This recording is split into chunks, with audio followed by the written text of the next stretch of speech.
سابقہ حکومت کا پنجاب سے سوتیلا پن قوم کے سامنے آ گیا۔ پی ٹی آئی حکومت نے اپنے آخری روز تک پنجاب کے 700 سی این جی اسٹیشن نہیں کھولے، جبکہ سابقہ حکومت سندھ اور خیبر پختونخوا کے کم و بیش 350 سی این جی اسٹیشن 15 مارچ کو کھول دیے گئے۔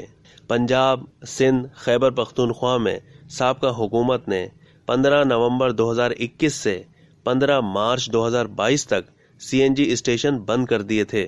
سندھ اور خیبر پختونخوا میں 1 مہینہ پہلے ہی سی این جی اسٹیشنز کھول دیے گئے ہیں، مگر پنجاب میں مزید 1 مہینہ گزر گیا اور 15 اپریل کو بھی سی این جی اسٹیشن، جن کی تعداد تقریباً 700 سے زائد ہے، اب تک نہیں کھل سکے۔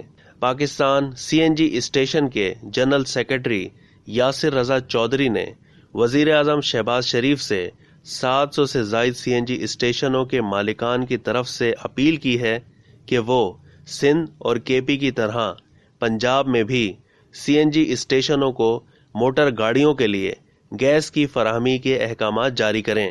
اب تک کے لیے اتنا ہی۔ مزید معلومات کے لیے ڈیلی جنگ کے یوٹیوب چینل کو سبسکرائب کرنا